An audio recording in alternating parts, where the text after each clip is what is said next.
Notice how it's never the white girls. How many more disrespectful, nasty, urban, melanated heifers are going to walk around saying all sorts of nasty stuff to my man Peter Gunz, being disrespectful? Erica Mena, disrespectful to Peter Gunz. Cardi B, disrespectful to Peter Gunz.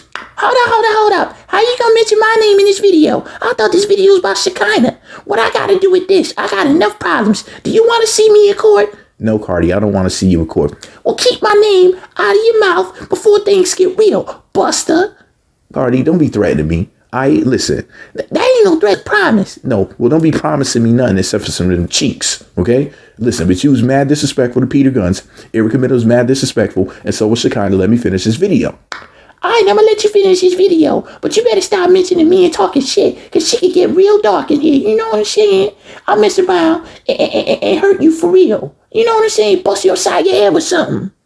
All right, Cardi, whatever. So on the Love and Hip Hop Family Reunion Season 2, the Cabbage Patch Face troll, whose big mouth ruined her relationship with the tiny hands that fed her, Shekinah Jo Anderson, the botched bobblehead with the big fake dumper, confronted, harassed, and berated the legendary creep, rapper, serial baby daddy, linguist, and light-skinned god, the man, the myth, the legend, Peter Paisley Pankey Gunz. Don't try saying that one time fast. Shekinah acted as if she had no idea who Peter Gunz was. She duck-waddled her lopsided, crooked, spiraled, silly-looking ass over to the great Peter Pumpkin Eater and then dismissed him, as if the man who made the show, thanks to the legendary Season 4 Love and Hip Hop New York, that is, as if the man who made the show were nobody at all, like less than an extra, not a star, just somebody passing by in the background of a professional television shoot. That's what she acted like he was. Like he was just nobody for real. Like some of you were listening to this, like my haters. She said that she knows Amina and Tara Nasha, but not your man Peter Gunz. And even Mimi Faust chimed in during her confessional and referred to Shekinah as like the crazy aunt. She's like the crazy aunt at the picnic or some shit. Okay.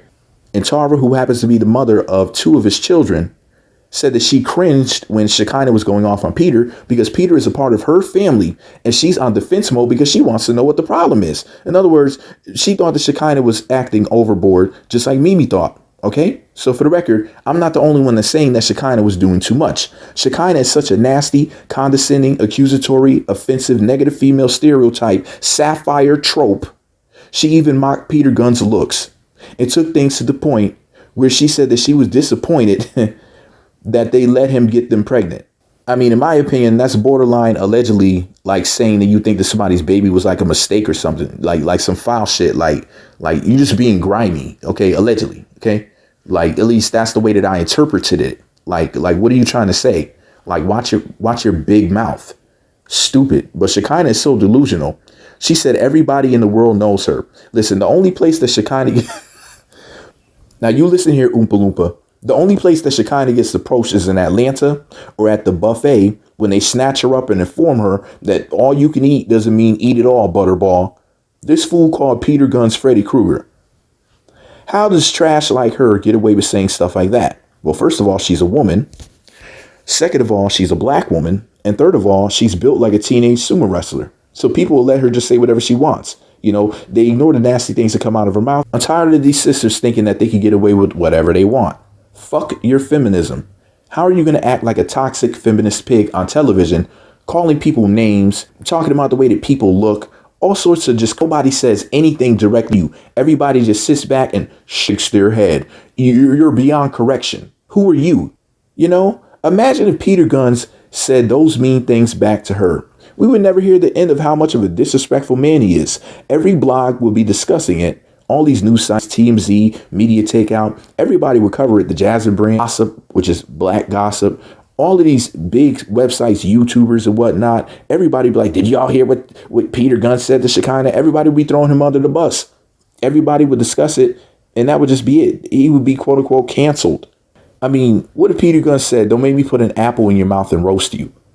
What if Peter Gunz asked her, what if Peter Gunz asked Shekinah, hey, where's Kermit? Where's Kermit the Frog at? Or imagine if he said, your vagina is drier than horse ankles. Or something like that. Imagine if he said some crazy shit like that. Or what if Peter Gunz said to Shekinah, When did they let you out of the circus to do the show? Everybody would have been mad at him. They would have said he was out of pocket and mad disrespectful. Double standards allow trash females to say whatever they want for now and spew toxic femininity. And black women are the worst at doing this shit. I mean, they literally, like, they get away with just about it. You know, I was shocked. What was it? The Real Housewives of Atlanta season 6 when Andy had called out the sisters on the show for calling all of the men gay. Like, why are you always saying that calling a straight man gay? Like, that doesn't even make any sense. But that's what so-called sis do. So much for all that fake queening.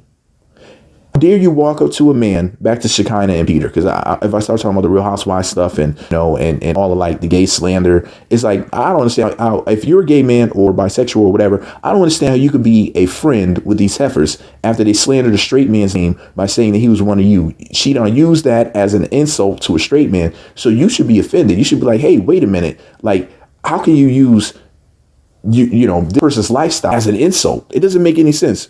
And then they'll sit up there and say that they're your friend. With friends like that, you don't need enemies. That's your frenemy. Them heifers are not your friends. But anyways, how could Shekinah walk up to Peter Gunz and call him Freddy Kreuger for the world to see, try to shame him for his looks, make him feel bad about himself, and dare I say punish him because you don't like him? Or better yet, should I say you don't like yourself? If Shekinah were as famous and relevant as she thinks she is, she would have had her own show by now. She's a mediocre hairdresser with no common sense who could easily be a double for Jigsaw. Get her a little tricycle. No, scratch that idea. Get her a big tricycle. I mean, she said Peter Gunz is Freddy Kreuger, so her name is now Jigsaw. You know what that's called? Equality. You can say something about his looks. He can say something back to you, heifer. The best thing about it is that Peter Gunz doesn't look like Freddy Kreuger at all. But she really does look like Jigsaw. That's what makes it hilarious to me. Her dumb ass bit the tiny hands that feed her. How is she going to eat? Big blabbermouth talked herself out of the will. Allegedly. Gonna sit up there running her mouth about cases and places and faces. Shut up, heifer. Just do your job. Do hair. Sit there and do hair, heifer. However, the real question is, why would a rich and famous and beautiful celebrity that everyone loves, Tamika Tiny Cottle, and like I told y'all before, Tamika Tiny Cottle, tiny, that's false advertisement because there ain't nothing tiny about them cheeks. Her name should be Tamika Biggie Cottle with all that butt that she got. Shout out to Tiny. That ass is definitely not tiny. Anyway, Tamika Tiny Cottle, the goddess herself. Why would a rich and famous celebrity like her, who everybody loves, reduce herself to be friends with a peasant like Shekinah? Was she a tax write-off? Was she a charity case? The Make-A-Wish Shekinah Foundation, allegedly? Why was she friends with her in the first place? It never made any sense to me. And who pays for... Y'all know that Shekinah has a fake butt, right? Y'all do know that, right? Who paid for it? Was it Tiny, Shekinah, or someone else? Did my tax dollars pay for that shitter? I need to know. We need to see an invoice. I'm not pocket watching or anything. I'm just asking, okay? I'm just asking, okay? I'm just joking. You see, non-select, leftover, and reject sisters like Shekinah Jo Anderson think that her piss-poor behavior is normal and acceptable. They think that you can say whatever they want to a black man or a tragic mulatto, etc. And there won't be any repercussions. I think that Tiny telling her no more soup for you would have changed that big mouth. However, Shekinah is still out here making a complete and utter fool out of herself, and she never disappoints. This is all my opinion. Just because I think that Shekinah went too far doesn't mean that you do. You might be a piece of trash, and you might agree that her behavior is okay. You might not think it's egregious because you know, you might have seen your mother act like trash. You think that it's normal, you know, for these big mouth sisters to be flopping and dropping around, you know, talking to people in a negative way and throwing their weight around. That's a lot. You know, you might think that that's normal. You might think that wearing those ugly wigs and shaving your eyebrows off and drawing new ones on and all the other foolishness that these heifers out here doing, colorful wigs and, you know, people walking around looking like Duracell batteries and walking around looking like ladybugs, black with red hair, just weird shit. Like, what are you doing? Why? Blue hair looking like a rotten blueberry. Just this is weird, stupid, tyrannical stuff. You may think that that's normal. You may think that that's acceptable, but I think it's criminal. Anyway, this is all my opinion. Do you think that she's foul for talking shit to Peter, or do you think that it was justified because he ain't nothing? He ain't nothing but a big pile of light-skinned poop. Is that what you think about my man Peter Gunz? I think roasting people should be left to bloggers, writers, people like that, not mediocre reality TV stars that need a waist trainer and a face trainer. But anyway, this is all my opinion. What's yours? Whose side are you on and why? Click the thumbs up button, subscribe, and choose all notifications. If not, fuck you. I'm just kidding. Whose side are you on? Peter Gunz side or Shekinah's? Thumbs up, comment, subscribe, choose all notifications. Make sure that you let me know, who you feeling in this. Peter, Shekinah, me, all three of us. Maybe Shekinah and Peter, but you don't like me. Maybe you like me and Peter, but you don't like Shekinah. Whatever. All I know is she's not invited over for Thanksgiving. Anyway, to let me know you made it all the way into this video, the secret password to say in the comment section is Petty Gunz, because Shekinah is petty and Peter Gunz is the man. And don't anybody tell me, oh, me, if you had the chance to smash Shekinah, you would smash those big fake butt cheeks. Yes, I would. So what? So what? I would hit that. So what? On the low. Because, I mean, come on now. I definitely wouldn't go around bragging like she's Sin Santana or Erica Mena. I mean, I sure as hell wouldn't be bragging like she was Sin Santana or Erica Mena, Amina Butterfly, LaBrittany Franklin, or one of them types of chicks. You know what I mean? Like, I'm not saying I would be ashamed of it, but I wouldn't, go write a rap song about it either. Like, yeah, I smashed Shekinah. I hit her from behind her. Whoa. In my opinion, I think that the reason why Shekinah went off on Peter Gunz like that is not only because she wants some D, allegedly, possibly, maybe, but also because out of shape, trashy, man-hating fake queens didn't have the chance to say it. So she basically said it for them. Like, she was like the spokesperson for ASB, Ain't Shit Bitches Incorporated. I guess she's like the spokesperson for people who think trash behavior is acceptable. Who talks to someone that they don't know that way? How dare you? I wouldn't feel comfortable doing that. But then again, I was raised right. You can't bring zoo-like behavior on television. How are you going to act like an animal with no home training and expect people to not say anything?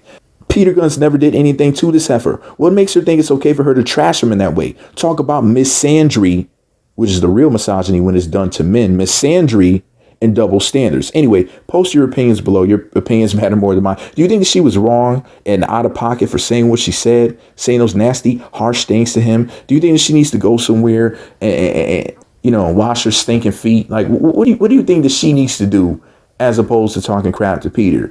You think she needs to go hit up Jenny Craig, and ask for some help or something? Like, what do you think would be more productive? Do you think that she should go walk? Do you think that she should go walk on a treadmill, pray to Jesus, have a drink? What do you think she should do? She should go pick up a bow and arrow, pick up a hobby, go play with a soccer ball. You know what I mean? Go feed the homeless, Like, what do you think that she should do as opposed to mess with Peter? Anyway, I got to go. Let me know what y'all think about it below.